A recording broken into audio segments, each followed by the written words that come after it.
Welcome to the Pro-Black Perspective, where black problems are addressed with black solutions. Your host tonight is the author of the Pro-Black Compendium and Zuberi and the Maroons of Ma'at, the Pan-African Nationalist, Oni. Oni, what are we discussing tonight? Hotep family. You already know today is the open secret to white global dominance. I hope you're all doing fine. You heard part 1, you heard part 2. This is part 3 of 4. We're wrapping it up soon, right? Thank you so much for joining me live. If you're joining me live, thank you so much for leaving comments. If you left comments, thank you so much. If you hit up that Patreon, actually I don't have a Patreon, the Cash App.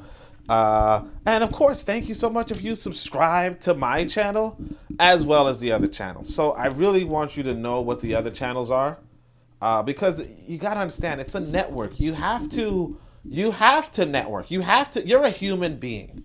You have to be a part of social networks and you have to support social networks. So please check out these other channels. And if you know somebody who also wants to be a part of this network, come on, tell them, let us know. But before that, hey, check these out. This is D Webb with the Harsh Reality Podcast, asking you to tune in where we tackle the news of the day that affects our community, only on KWAZ Radio. Greetings, everyone. This is Koku from the Bitter Medicine Podcast, inviting you to tune in to the Bitter Medicine Podcast on KWAZ Radio. Greetings, fam. Tune in to The Learning Curve with me, the Revolutionary Matron, on KWAZ Radio. You are listening to the Pro-Black Perspective on KWAZ Radio. All right, family. So we're getting right back into this reading.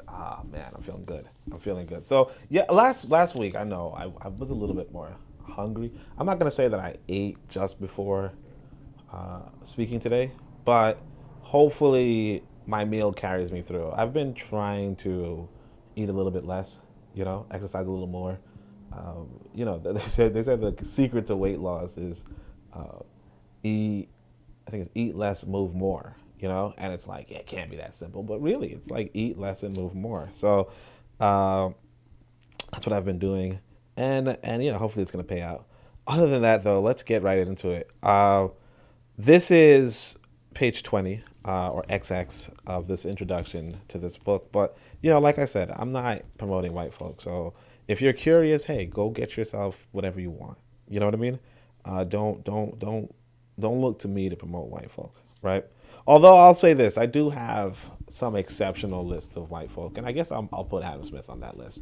I have Machiavelli, I have St. Augustine. I was pointed out before that I did promote them. Sun Tzu, obviously. Ibn Khaldun, if you guys remember my Islam debate, It turns out my Islam debate was actually pretty popular, in fact. I should tell you guys this, that one time I was talking with this dude on Twitter, and then eventually I'm like, yeah, I actually had a debate on Islam. He's like, wait, that was you? Shit, I should have blocked you right away. But anyway, but in that one, I heavily quoted Ibn Khaldun, I believe. So there are certain white folk that I would put on that list. So maybe I'll let you know. But just ask me. Put it in the comments and all that kind of stuff. But other than that, let's go into it. Inquiry into the Nature and Cause of the Wealth of Nations was first published in London on the 9th of March, 1776. Remember what 1776 is, guys. That's when America is fighting for its independence, okay? A hefty book. And understand this, too. I want you to understand that the leaders of America read this book and said, hey, you know what? Let's try to do something with this. And then America becomes the richest, like one of the wealthiest nations on the planet. You understand? And I'm not saying it's just this book. I'm not even going to say that. What I'm going to say is that a credit to them is that they tried to study the problems of the past and build a future, and build something for the future. And that's something that we say we want to do. We say Sankofa, but do we do it? No. or yes, you could say, hey, Nyerere did something like that, and Nkrumah does something like that. Sure, you could say sometimes we do things like that, but we have to keep abreast with it. We especially those of us who think that we're smart or whatever, we should really have this active role in developing our nation. We should really have an active role in developing our nation, an ongoing active role, and an outlet for it. Like I tell you, I have this book, a long time ago. I wrote this pamphlet called "Maroon for Bill for Self," right? And in it, I write this poem where the author or the reader, or no, not the reader, the writer, I guess, right, is lamenting that he finds himself intelligent, right, and yet he cannot exercise this intelligence except to benefit his colonizer. That is, that if you know some, brilliant mathematical, rule or mathematics or what have you, right? The only way to get it established and published and firmly, accepted by anyone is to give it to white folk. And this is one of the troubles that I had, in fact. And we're gonna get to the book, don't worry. But this is one of the troubles I had when I was in grad school. I tell this story about me in grad school where I'm given this assignment to find out how stars are formed, right? Basically, you do this math. I actually finally got the book of basically there's this mathematician, an Indian mathematician named Chandrasekhar, right? And Chandrasekhar has this. He works out this basic calculus, but he works out calculus he works out in a calculus manner how to determine, like, let's say the gravitation or the mass or the density of spiral arms, right, on a galaxy. And basically the assumption is that the density of spiral arms on galaxies are such to the point where they can form stars, right? And so there's this older paper written like 50 years ago in the astrophysics field, and it's cited, like, it's one of the most cited papers in this subject, right? On galactic spiral arms, it's like one of the most cited. So the assignment was I'm supposed to find out how stars were formed, and if I did, it would have been pretty impressive, because nobody knows how stars are formed, right? And it probably would have been, Neil deGrasse Tyson or something, right? Or even better, what I'm saying? But, instead what happened was that my advisor was like, before you can work on this problem, although I thought I could work on the problem right away, but he said, before you have to be able to prove this 50-year-old paper, My programming skills weren't that great. My mathematics skills were, okay? So I'm looking at this 50-year-old paper from the mathematical standpoint, and I'm like working it out, because I said it's calculus, right? I work it out, and I'm like, yeah, it's wrong. Now, the professor's like, nah, that's bullshit. You can't, like, you're too arrogant. People call me arrogant, and they say you got to humble yourself and all that stuff. But it's like, no, look, it's calculus. You sit down, you do the math, and it doesn't work out, right? There's no way. This person has extra variables for no reason. Where does he get the sine? Where does he get the cosine? It doesn't work this way, right? Not from the equation used, right? So, and basically there was another problem with it, was that when you were plotting it, the denominator could go to 0. And I had no idea how to program that. Allegedly, one of the solutions for that was to make the numerator and the denominator go at 0 at the same time. I don't even know how valid that is. It's been like 10 years since I've been in grad school, so I can't necessarily say whether I, even care anymore. At the time, I was like, that doesn't even sound right, but it seemed like, again, I didn't understand programming. I understand programming better now, but I didn't understand programming, so I was like, oh, okay. Nobody really wanted to help me on that, but that's not even important. The important part was that the mathematics didn't work out. So I was spending months just kind of sitting in my lab trying to redo this basic math that I remembered on the side of my hand. Whereas I was also trying to advance my own study to find out how freaking stars were formed. But, the professor didn't want to hear any of that. And I kept telling him, look, I could show you that the math doesn't work. I could show you. And, by this time I'm already having grad school is actually a drag, and you kind of realize you don't want to be an astrophysicist, you know, because you want to pursue, you know, like I said, you want to pursue a political, like you want to have some sort of impact on the politics of your people, you know. At the time we were trying to do the Freedom Party and all that, so I really wanted to do that, and I knew that if I were to really pursue a political career or a political end, you know, pro-black kind of end, that they wouldn't keep me as an astronomer anyway. But regardless, what happens is that finally my advisor says, okay, I'll give you some time and I'll show you that the math is right, because there's no way that this paper that's 50 years old and cited 1,000 times is wrong. Why would I be the only person, me, some little, you know, some little kid, you know, I might even said a black kid, right? But you know, somebody could, you know, why would I be the one to catch it, right? Anyway, so I do the math in front of him, right? And he's like he sees my math is correct, and he looks at the paper like, and I just didn't show up again. I was done. I was like, you know, because like I said, it didn't make any sense. You know, white people were telling me, like back in those days, I was interested in pursuing professorship and politics. And white people were telling me, hey, you can do that. Noam Chomsky does it. And I'm like, yeah, I don't think Noam Chomsky is as radical as I want to be, right? You know what I mean? But like the reality is that, you know, especially if you come into like a bigger understanding, like Adam Smith. One of the reasons why I got this Adam Smith book was because Marx quoted him in saying that money isn't real, but labor is, you know? And the reality is that labor is something that's valuable. And so what happens is that my labor as an astrophysicist, you know, this was the thing that white people were telling me, that, you know, because Chomsky was so good in his field that he couldn't necessarily be fired. And that's a stretch. But he's also not necessarily that radical. Now, if I were to, even if I were this great astrophysicist, but I'm a radical, it's not in the interest of the state to keep me employed or keep me, you know, surviving, or keep me public, you know?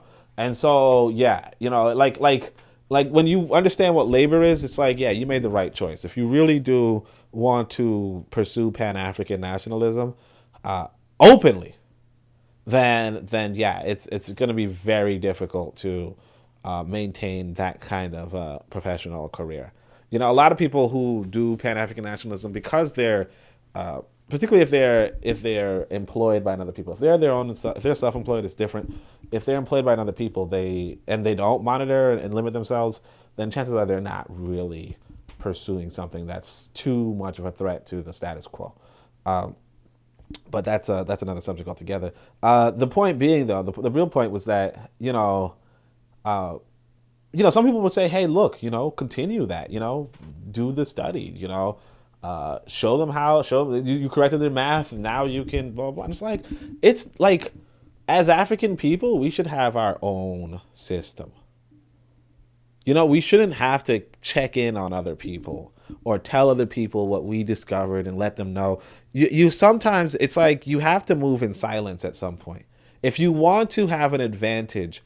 And in fact, I think I wrote this in Zubiri, but if you want to have an advantage over people, you don't let them know that what you know. You don't let them know what you know. You know? So one of the parts of the Book of Power you're going to see when you get it, if you have it already, or if you didn't get to the page yet, is I work out a mathematical equation. It's really interesting and fun. But the mathematical equation was that how do you represent factorials? How do you represent factorials through a sum, a series? You know, that's something that's not been done. But it's like, what do you do with that information? I was sitting on that information. What do you do with it? You know, I mean, it's not really too useful. It's not too whatever. But if we had a mathematical society, which is something I'd love to be a part of, if we had our own mathematical society, like we could really move forward, but we don't. And so it's like a lot of our people either don't do anything with their gifts or they end up collaborating with their enemies. You know, I chose to not do anything, but I would prefer to collaborate with our own people, you know, or to work independently with our own people. And that's really what that's about.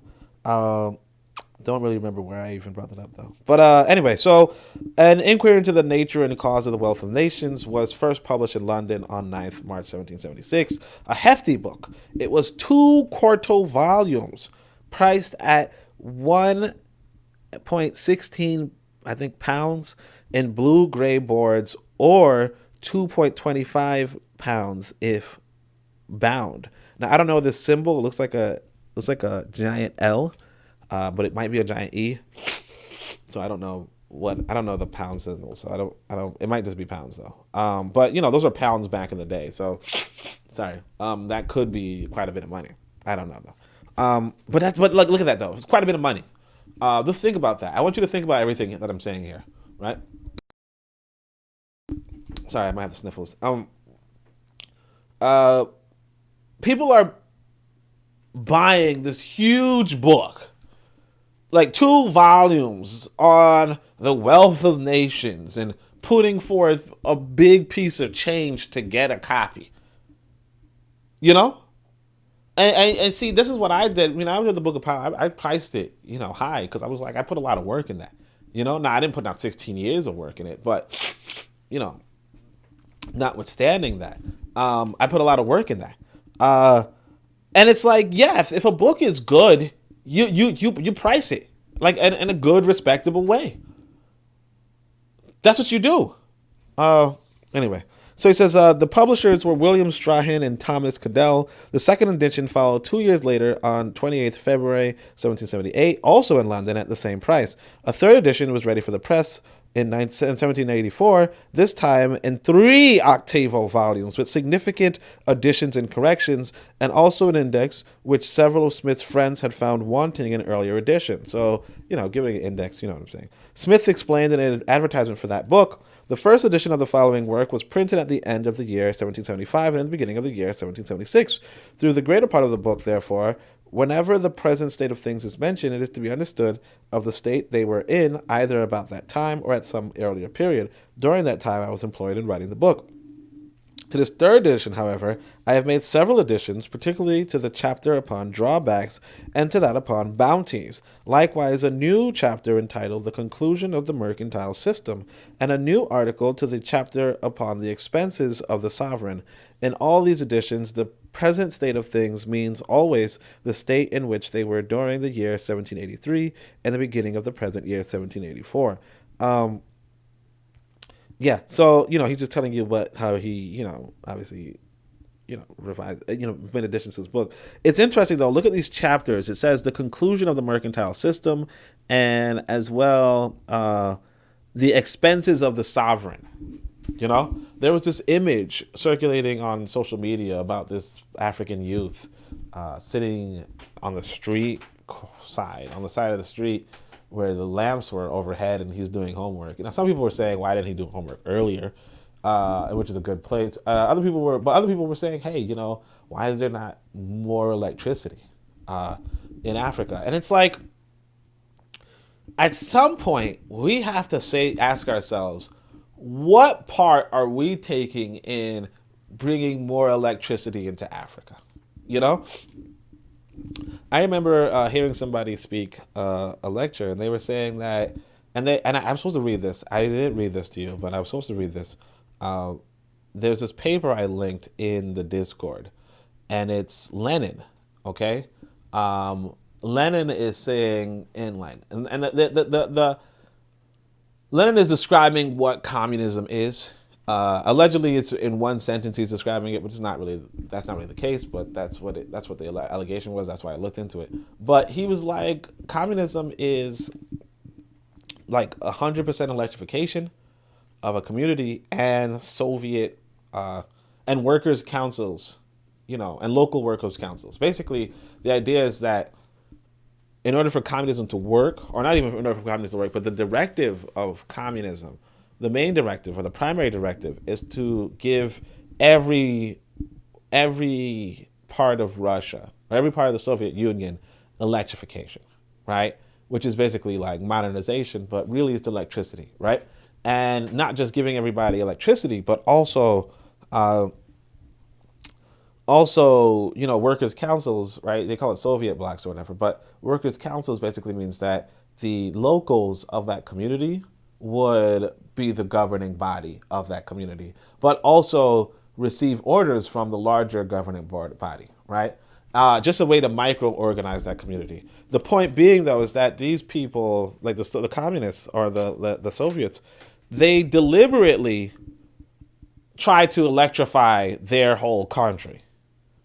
Or even their satellite states. They deliberately try to electrify their whole country and also give the people autonomy over their own communities, right?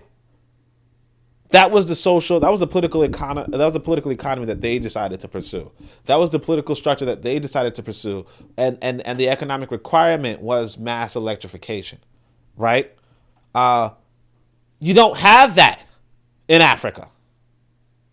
So you can't come to, when you look at what is going on the continent, you have to ask yourself, what are you doing for the continent?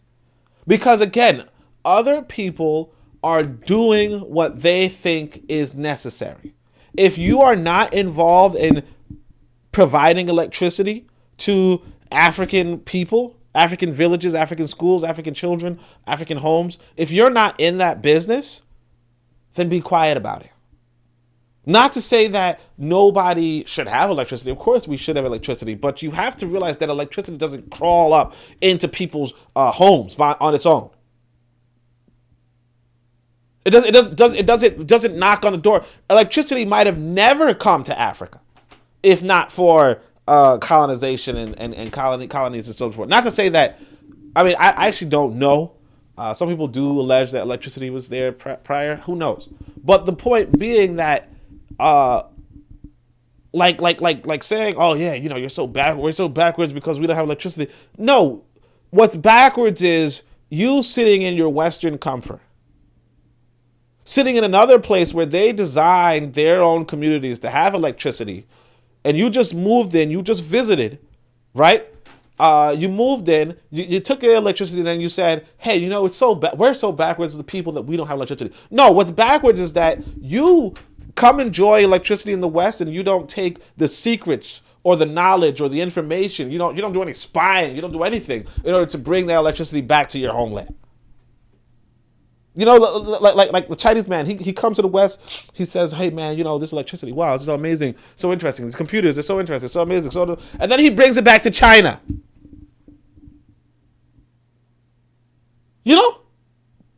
And then in China, they're like, yeah, we have better electricity. We have more efficient, more intelligent electricity. And then what you do is you look at a kid who's suffering from a lack of electricity, and you don't say, hey, that's an economic opportunity. You say, psh, man, African people, we so backwards. Man, that government is so bad. I'm telling you, it's you don't want to hear it, but you're gonna listen. It's either that or you just close the video. Just close. Some people do that. They listen for a second. They're like, I don't like what this guy's saying. They close the video. That's fine. But the reality is, if we're trying to transform this world so that we are in a better position, we have to listen to the wisdom. Okay? Anyway, so let's say the revisions of the third edition were such that the Smith's publisher also now offered a separate publication called Additions and Corrections to the First and Second Editions of Dr. Adam Smith's Inquiry into the Nature and the Cause of the Wealth of Nations. By 1786, Wealth of Nations had been published in a fourth edition, in which Smith says, I have made no alterations of any kind, right? He's just like, whatever, I didn't do nothing. And a fifth edition was published in 1789. That edition was the final one Smith saw through the press and is the edition published below. So, obviously, I just told you what edition book I have, right? The contemporary reception of The Wealth of Nation is, well, of course, you need to know what the publisher is, right? But anyway, I should just tell you guys, since somebody cares, and I don't really want to be bothered with it. Looking at it later. This is the Wordsworth Classics of World Literature, okay? All right. And you'll know it by the fact that it's 900 something pages, right? All right. So the contemporary reception for The Wealth of Nations is a topic of some controversy. The letter of Smith's friends are congratulatory to a high degree. Hugh Blair wrote to Smith on 23rd April 1773. And look at this, 23rd April 1773. So again, all right, so the book is released, first published in March 9th, 1776. April 23rd, 1776, he gets a compliment from his friend, right? I don't know if the guy finished it, but let me say this. That's a month. The guy reads 900, reads 1,000 pages, notwithstanding the fact that he's probably doing some colonial bullshit. I mean, it could have been a little shorter before the edition, so on and so forth, but still, he's probably doing some colonial bullshit. He's probably doing something. He's doing something. He has an occupation, possibly. And even if he doesn't have an occupation, the fact is that he has some sort of significance. I don't even know who this person is, but he's just one of many who this person writes down, I cannot forbear writing to congratulate you upon your book. I have just finished it, and he just finished it. And though from what you read to me some years ago and from the great attention which I knew you had bestowed on the subject, I expected much, yet I confess you have exceeded my expectations. So look at this. Again, the guy gets like a minute and 15 days. Here's the thing that's interesting. A month and 15 days, right? He gets a month and 15 days. Has 800 pages in front of him, pays it full, right? Like pretty much immediately, pays it full, reads it in a month, and then writes the guy a glowing review. Okay?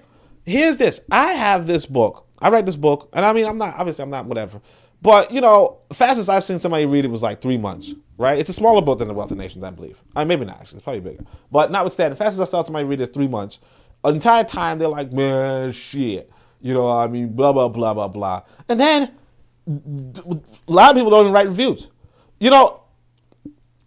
I'm telling you, and see, I'm not saying this to be salty, because I'm not saying that. I'm not saying that we don't write reviews for books, because we do. But I do want you to understand that this is a part of the open secret to white global dominance. The fact that they drop everything to read about they read about something important, and then, and I say they drop everything, but they go and read something important. They do the reviews. I one time had this. This emergency where I actually needed some services, right? And it was unfortunately, like I tried several black people, and none of them, like a lot of them would ghost me or something for some reason. These white boys from like some backwood country, who knows, right? Like not the major ones, but like the small, like former Soviet states or something, whatever. They decided to do the job. Terrible grammar they had, right? And I said that in terrible grammar, right? But what happens right after, right? I try to get a discount, like, oh, well, you could do this, but I don't got no more money on me, whatever. They say, all right, fine, we'll do the discount, but you got to write a glowing review. You got to write a 5-star review. And I was like, whatever, But that's what, because for me, it was like, I appreciate that. The fact that even these people understand, hey, you know what? The review is so powerful. The review is so important, right? That if I want to continue in my business, if I want this business to flourish, if I want more business to come to me, I need positive reviews. Right? And I'm not saying that this white boy printed, the one Hugh Blair printed it out loud or whatever. But I mean, this is something that you have to realize, that in this sort of economy where people purchase things based off reviews, you have to say to yourself, have I written reviews for everything that I find that black people should have a hand on? Have I done that for us as a people? Because if more of us have done that, like chances are we get a lot further.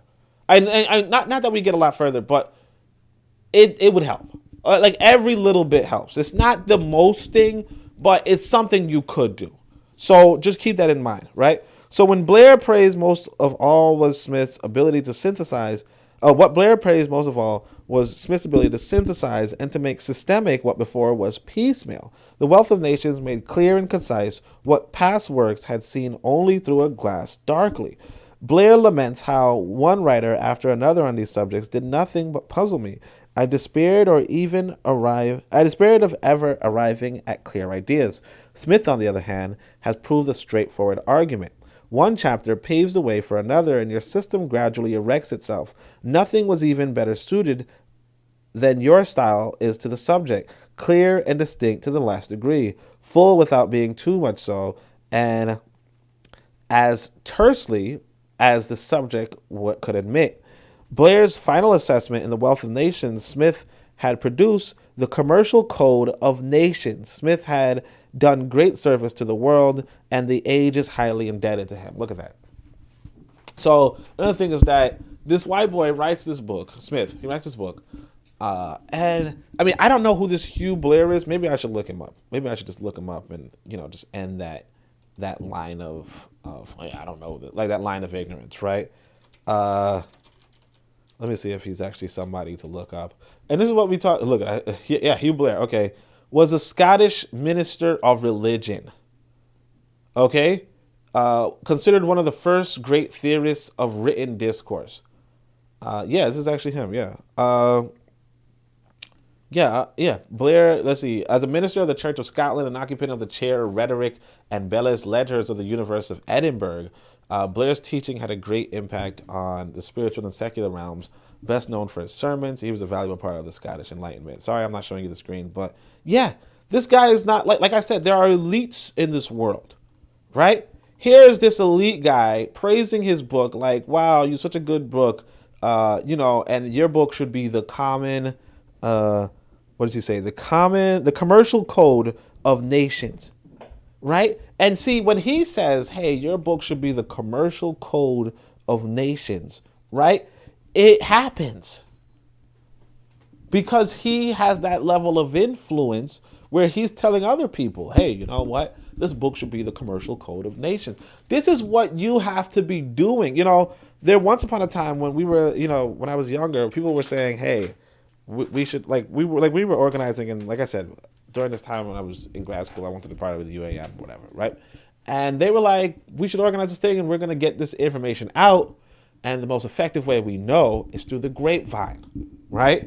And there's a reference to a song or whatever. But the point being that, just sharing things, just telling other people, hey, you know what? This book should be the commercial code of nations. Or, hey, this is one of the best history books of all time. Or, hey, this is, talking about Chancellor Williams, obviously, right? Or it's one of the best, right? Or Robin Walker, just going along and telling people, hey, get this book, or this is a good book, and blah, blah, blah. Just doing that, right, can go so far. If you're active and telling other people to do this, or that your opinion on books, it can go much further than you being silent and just carrying on, And it's very important that you do this while people are alive, It's very important that you do this while people are alive, because that can, we can go so much further if we do. If Adam Smith wasn't esteemed in his lifetime, there wouldn't have been 4 editions. It would have been the first edition, and that's it. The guy spent 16 years. It would have been the first edition, and that's it. Instead, he's able to add more, access more, discuss more, move around more, act more, and focus more. Because I think John Edward Bruce said it when he said, white people just support each other. Again, it's an open secret. It's an open secret. I know you're saying, hey, Oni, it sounds a lot like you're saying what you find wrong with. Yeah, okay. You might hear it that way, but I'm really trying to explain to you what they are doing versus what we are doing. You understand? And I'll use my example because I want you to process. Because I could use somebody else's example who's not living. You know, I could be like, yeah, the way how you guys did Dr. Ben, and then, you know, the way you guys did Dr. Clark. Because, I mean, most of us will say this. I'll say it this way. Growing up, I didn't hear about Dr. Clark or Dr. Ben or Alton Maddox. I didn't hear about anybody until I got to be 20. You understand? I didn't hear about Marcus Garvey until I got to be 20. Now, the issue with, you know, just talking about Garvey, talking about Clark, talking about, is that you're not going to advance anymore. You know, because they can't write a second edition. You understand? So you could be like, hey, man, you know, Marcus Garvey's Philosophy of Opinions is such a good book, such a good book, such a good book, right? And you could praise it to whatever, but you're not going to get another one. You understand? Now, if you're praising people who are living today, right, maybe you'll get another one. You understand? They could build institutions. They could form institutions. They could lead institutions. They could instruct at institutions. They could be speakers on whatever issue that you might find interesting. You could send them videos. You could send them. You could interact and engage with people who are living. You probably can when they aren't living, but it's a lot more difficult. You understand? I'm not gonna say you can't. I don't. In the modern world or in the modern Western world, we don't know anything about it. Okay? We don't know anything about it. Maybe you do. But either way, you're not going to get a sequel. You have to engage the people while they're living. This guy writes 5 editions. Okay? This guy writes 5 editions because he was gassed while he was living. If you didn't do that, he would have just had 1 edition, moved on to his next subject. You know, like they were telling you earlier, he was writing like an astronomy book or something, you know? And then he didn't even finish it. So I mean, chances are maybe he would have finished it. Maybe. But then his book might not have been all that clear. You know, it's a trade-off. You know, if you like something, then show, you know? Prove it. If you like something, prove it. All right, so he says, service to the world, blah, blah. Others praise the same qualities and often in much the same language. Joseph Black wrote of Smith's comprehensive system, composed with such just and liberal sentiments.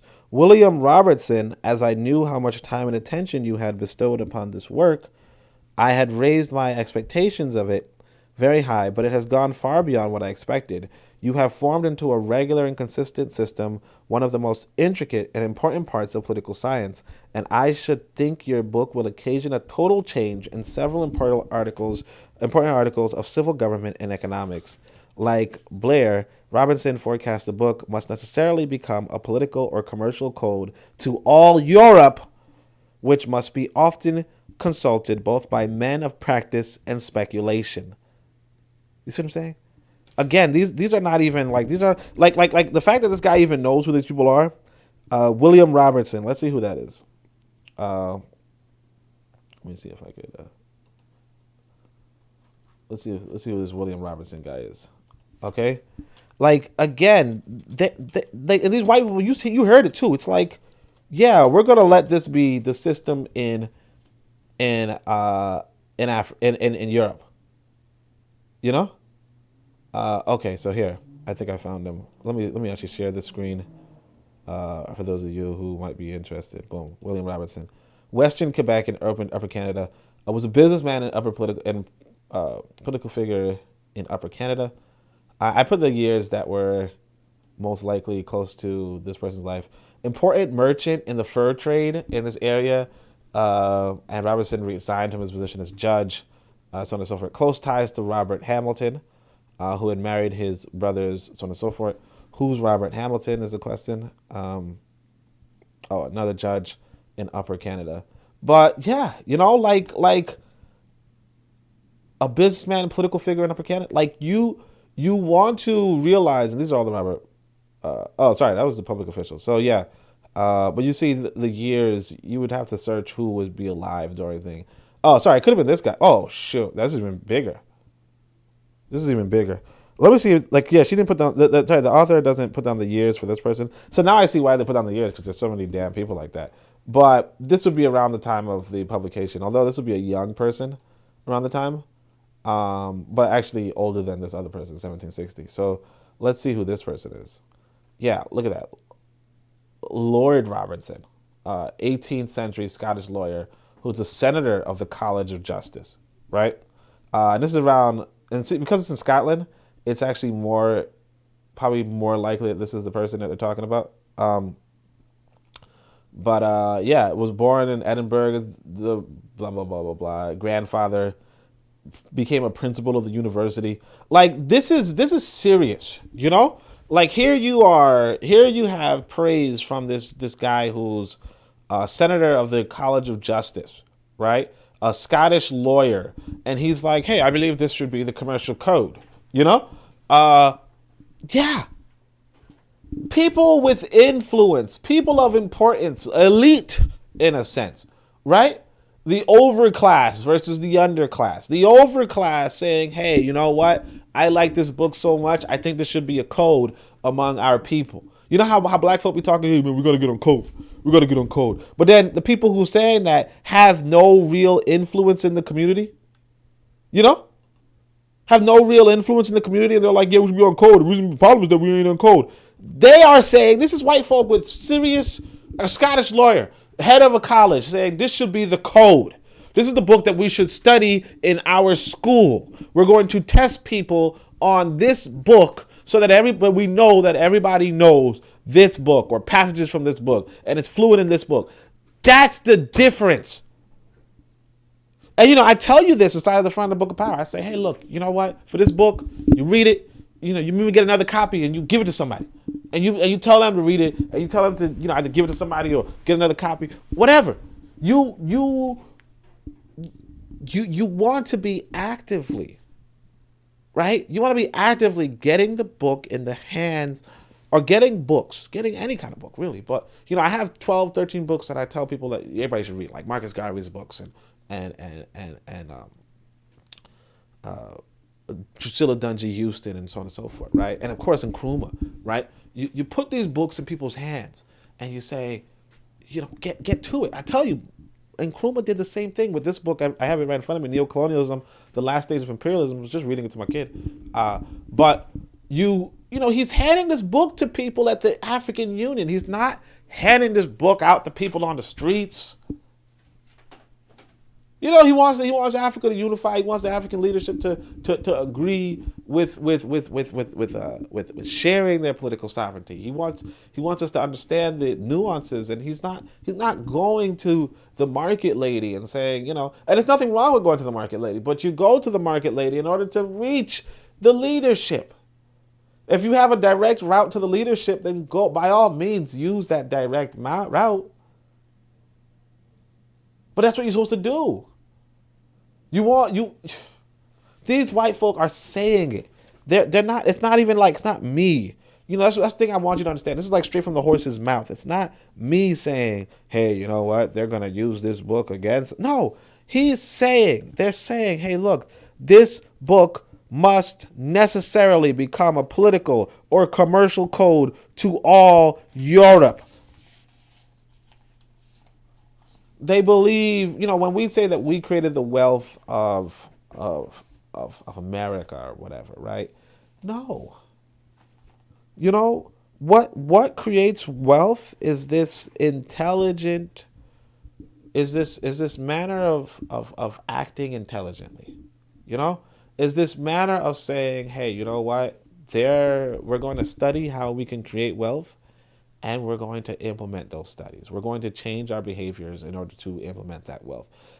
If you are just, serving burgers in McDonald's, sure, you contributed to the wealth of McDonald's in some capacity, right? Just like if you're just sweeping the floor in McDonald's, sure, you contributed, because the customer is going to walk into McDonald's and they're going to say, wow, this place is clean. and they might buy something, as opposed to if there was nobody cleaning. They would be like, yeah, this place is too dirty. I don't want to buy anything, which happens. Sure, I get it. But you're not being realistic. What created the wealth at McDonald's was the person who said, hey, you know what? Let's try this dollar menu. Hey, you know what? Let's do a double meat. Let's do 3 pieces of meat instead of 2. You know what? Let's open up a shop in this area instead of that area. There's a lot of planning, a lot of process, a lot's going on, and then just being one of the little workers. Sure, we need workers. Sure, labor is important, but labor is not everything. It's the intelligent utilization of labor. That's where the wealth is created. Because you could have 20 janitors for one floor, and you'll quickly realize that you're messing up. It's not about the janitor. You understand? Labor is a part of it, sure, but it's not the generator. It's not the generator. It's just a part of it. It's just a cog.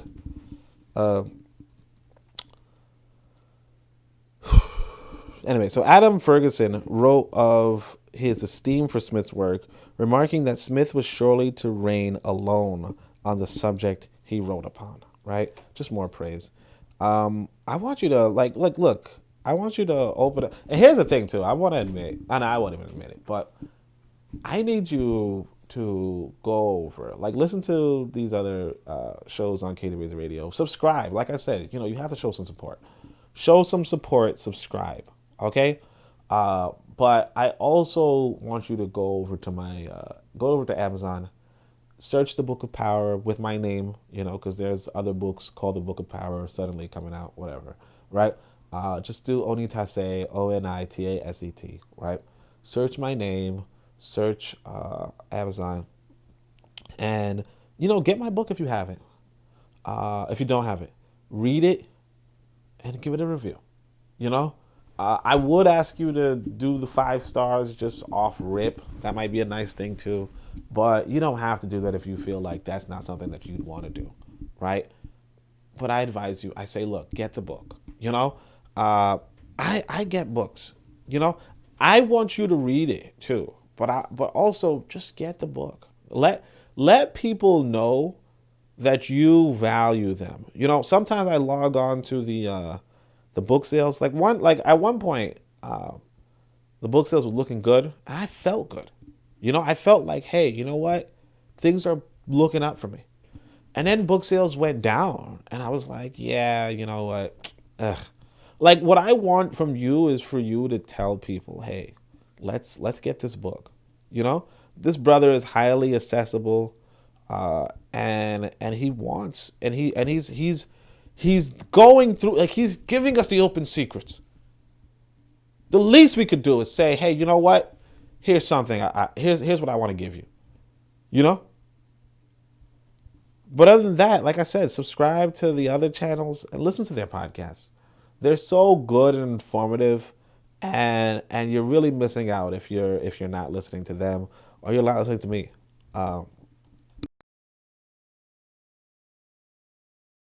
This is D Webb with the Harsh Reality Podcast, asking you to tune in where we tackle the news of the day that affects our community, only on KWAZ Radio. Greetings, everyone. This is Koku from the Bitter Medicine Podcast, inviting you to tune in to the Bitter Medicine Podcast on KWAZ Radio. Greetings, fam. Tune in to The Learning Curve with me, the revolutionary matron on KWAZ Radio. You are listening to the Pro-Black Perspective on KWAZ Radio.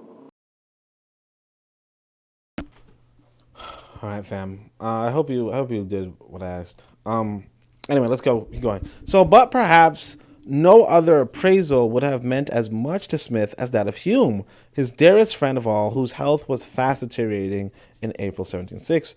Hume wrote, and again, April, the guy is dying. Hume is dying.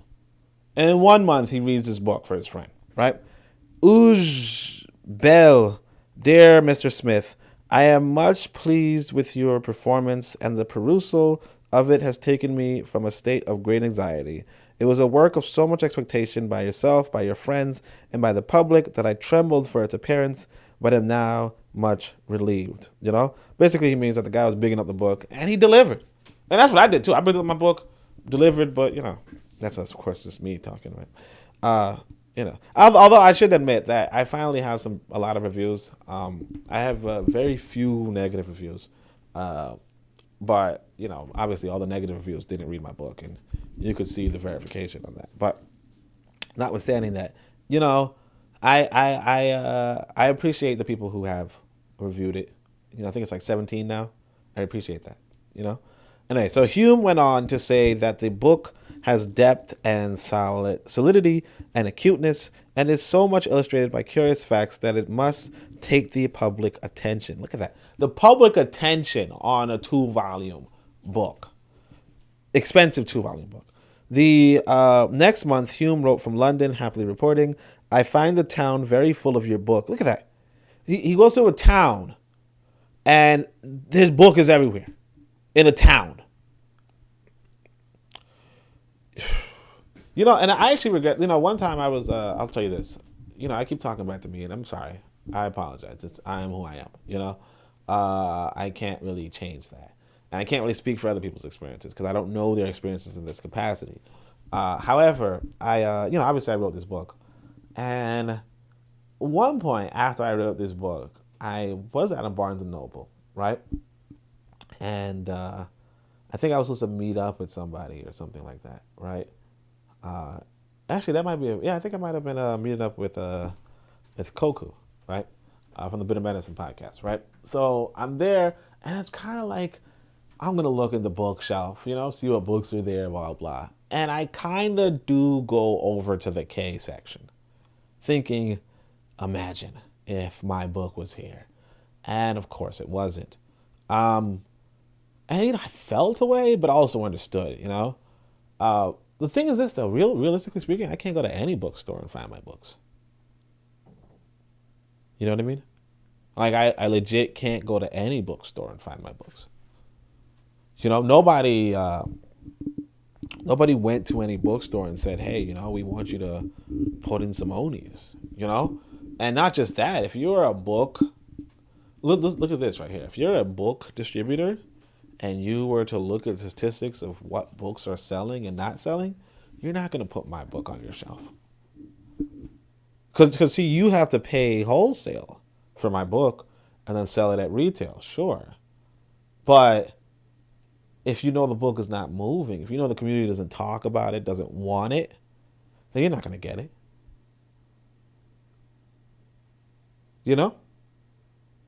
It's... it's something that I have to just deal with. I just have to live with that. But here's this white boy, right? It was, I guess, 2 months from the time that he wrote this book, right? And he's in the town.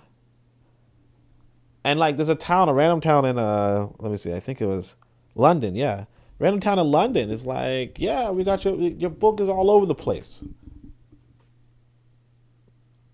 Different feeling, man. Different feeling. And I mean, obviously, I don't expect Barnes & Noble to sell my book. But we don't even have, even if we do have black bookstores, they're not going to sell my stuff. Because it's not, anyway. If I sound defeated, I'm not. I just sounded. Anyway, I'll tell you, audio is pretty good, right? Audio visual, imagine. Anyway. Happily reporting. So I find the towns very full of your book, which meets with great approbation. Hume died only a few months later on the 25th of August, 1776. A letter that Smith wrote to their mutual friend, the publisher William Strahan, following Hume's death was published in 1777 when it was attached to the Life of David Hume, Esquire, written by himself. Smith's letter concluded with an extended sketch of Hume's character, which is telling not only of his esteem for Hume, but of Smith's view on human nature more generally. So this is Smith talking about David Hume. He says, "Thus died our most excellent and never to be forgotten friend, concerning whose philosophical opinion men will no doubt judge variously, everyone approving or condemning them according as they happen to coincide or disagree with his own, but concerning whose character and conduct there can scarce be a difference of opinion. Upon the whole, I have always considered him, both in his lifetime and since his death, as approaching as nearly to the idea of a perfectly wise and virtuous man as perhaps the nature of human frailty will permit. Now, obviously, that's a glowing, characterization. Obviously inaccurate. African people are just better, but that's just me, right? All right.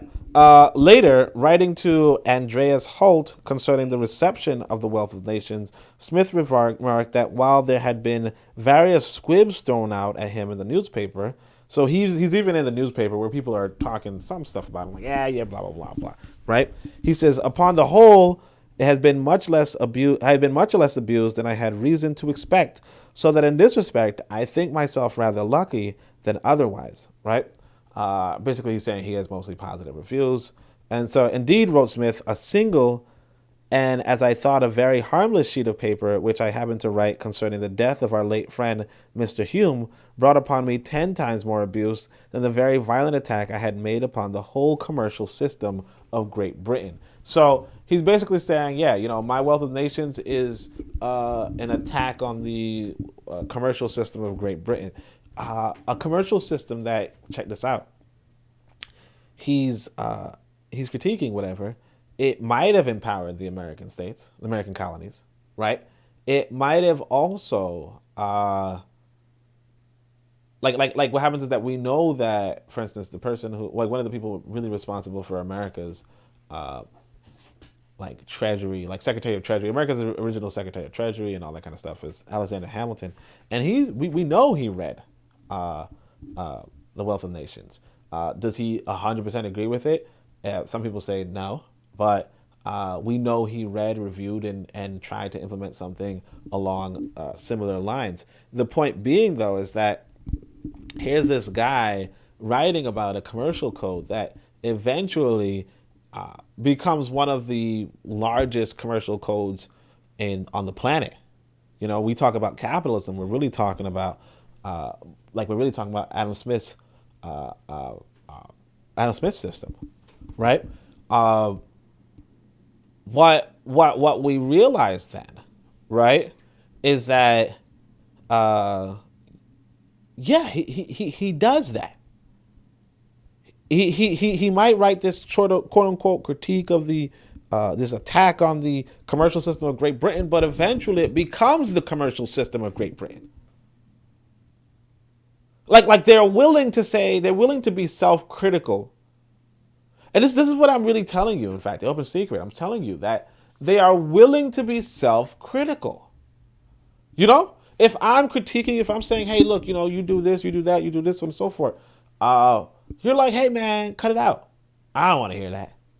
Instead of saying, you know what, you're right. I do not write enough reviews. You're right. I don't buy enough books. You're right. I don't support enough living authors or living organizers. You're right. I'm not a part of an organization. You're right. I'm not a part of a political economy club. You're right. I'm not a part of a literary review section, a group. Instead of saying that, you're just like, yo, man, bruh. Or you're just like, yeah, I'm not even gonna listen. Right? F it. I'm gonna go back to debating. Going back to talking about nothing. Going back to telling you, this person's a dictator and this person has no civil liberties and this person is that and so forth. So I'm going back to that. Instead of saying to yourself, hey, you know what? And if I say, and you don't say, hey, you're right. I didn't share this video. You're right. I didn't share this series. You're right. I never even heard of you. You're right. There's no institutions for me to know about Garvey. Instead of saying that, instead of saying, like I told you from the last one, I said, look, this guy was in college at 14. Somebody else was in college at 11. David Hume, college at 11. And then what happens with you is that you reach to be 20 something and you still haven't had any intimate knowledge, any intimate education, any intimate formal education from your own people. And then it's a question of why are we not? We got to get on code. I'm telling you, it's all right. So other public appraisals of wealth of nations from outside Scotland were equally glowing. In his review in the Annual Register for 1776, so look at that, the Annual Register. So every year they do some reviews on books, right? Edmund Burke from 1729 to 1797 wrote, "The growth and decay of nations have frequently afforded topics of admiration and complaint to the moralist and declaimer. They have sometimes exercised the speculations of the politician, but they have seldom been considered in all their causes and combinations by the philosopher." Like others, Burke pointed to the systematic. The font is actually really tiny on this book, so it's like pretty damn hard to read. All right, systematic nature of the account Smith had offered. While the physiocrats had opened up the field, no one has appeared amongst them, nor perhaps could there be collected from the whole together anything to be compared to the present performance for sagacity and penetration of mind, extent of views, accurate distinctions, just and natural connections, and dependence of parts. Burke concluded, "It is a complete analysis of society, beginning with the first rudiments of the simplest manual labor, and rising by an easy and natural gradation to the highest attainments of mental powers, in which course not only arts and commerce, but finance, justice, public police, the economy of armies, and the system of education are considered and argued upon, often or profoundly, always plausibly and clearly. Many of the speculations are new, and time will be required before a certain judgment can be passed on their truth and solidity." Again, this is in 1776. Okay? So he's writing every year different reviews, and he does this glowing review. All the important people are reading it. You know, if you guys remember the learning curve, like I said, you know, make sure you check out the other podcasts on the network. The learning curve has the Revolutionary Matron hosted a solutionary summit, right? A solutionary summit. And what happened there was that Amma Bookman was there, right? Amma Bookman has her channel and so on and so forth. And at one point, after the Revolutionary Matron asked us, what could we do or something, Amma Bookman proposed that we have like a review, like a periodical that we get into the hands of Africa's leaders, so a periodical on the multiple subjects, diverse subjects, so on and so forth. And it's like, it was a good idea. And I think to myself, why don't we do that already, right? And a part of the reason why we don't do it is because, like I said, I talk about elites, most people talk about commoners. I talk about leaders, most people talk about masses and followers.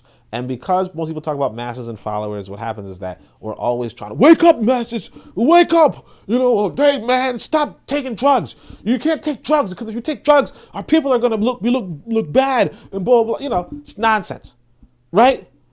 But the difference here is that you see, like I said, it's an open secret of white dominance. Whereas Amma Bookman may propose this in 2021. In 1776, they were already doing this regularly. Already had reviews of books and saying, go read this other book. Telling the Queen of England, hey, you should go read this book. Telling the finance minister, hey, you should go read this book. Telling the judge and the leader of the school and the president of the university and the school teacher and the telling everybody, hey, you should go read this book. They were already doing that. Whereas now, like I said, we're still, hey, we got to stop this crime in our neighborhood. We got to tell our people, put down the guns, And then when the thing is that we don't, and then when we have, leaders, and we have them mostly in Africa or the Caribbean, right? We don't really have them in America, but when we have leaders, we have no real communication with them, except for to critique them, hey, you're a nasty dictator, and I can say that because I'm in America, haha, you're not helping your people. I'm in America, and I can tell you that because You're in Africa and you're building schools and you're making you're building factories and you're making all these trade deals, but you're not helping your people. Unlike me, I'm in America and I know Chance Williams' book.